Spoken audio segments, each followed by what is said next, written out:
I'm joined now by political analyst Brian Sobel in Petaluma, California. Thank you so much for being here with us. So, as you well know, this water fight goes back a long ways. It's something that Republicans in California feel strongly about, that the Democrats are prioritizing fish over people.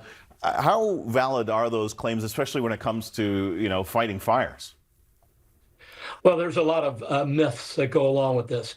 To your point, it has been a fight in California for many, many years, pitting Central Valley farmers, frankly, who need a lot of water, against environmentalists. The smelt is a small fish that is just one piece of the argument, but it has to be a bifurcated argument in terms of the fires in Southern California.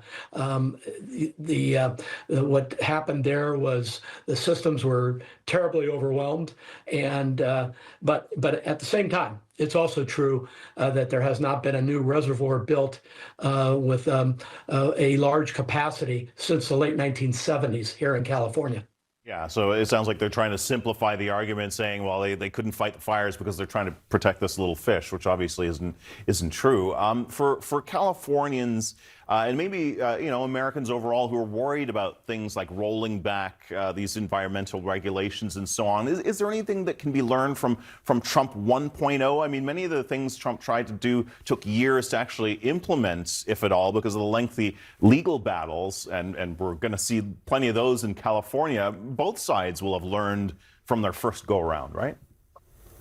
Absolutely, and we saw this huge slew of executive orders, people over fish being one of them, that is directed at California, with the idea that you would take water from Northern California and the San Joaquin and Sacramento areas of California and move it to Southern California. But there's a bigger play here, and it's really about Donald Trump's feeling that California is dysfunctional.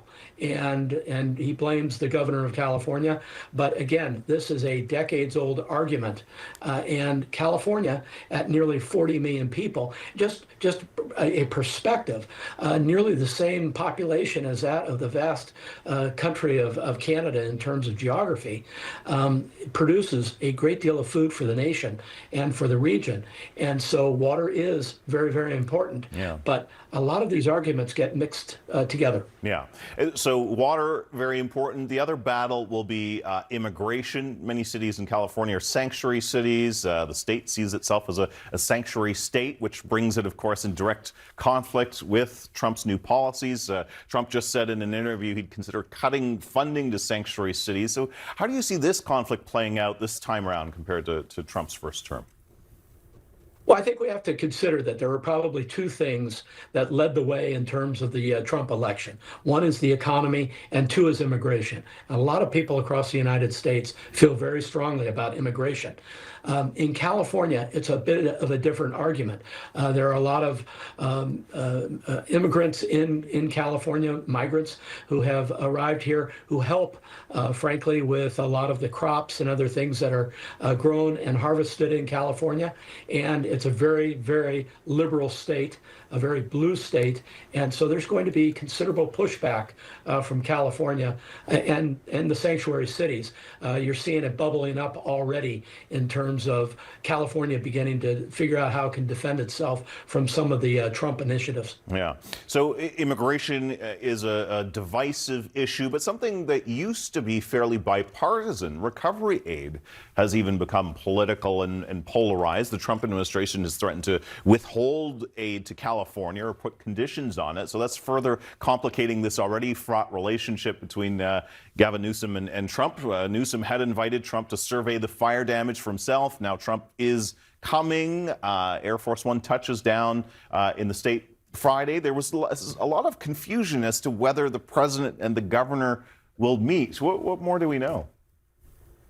We don't know much at this hour, but I suspect that Governor Newsom, will be meeting with the president, and he has said that where he can find agreement with the federal government, that is the state of California, he will cooperate. Where he cannot find agreement, he will defer or argue against it. I think Donald Trump arrives in California on Friday to survey the Southern California, the Los Angeles area fire damage, and right there will be Governor Gavin Newsom. Yeah, we'll see how that will play out because, of course, Gavin Newsom has presidential ambitions. A fight with Donald Trump is something that he possibly relishes as possibly the Democrats' face of opposition to the Trump regime. We'll have to leave it there, but really appreciate talking to you, Brian Sobel. Thank you so much. My pleasure. Have a great evening.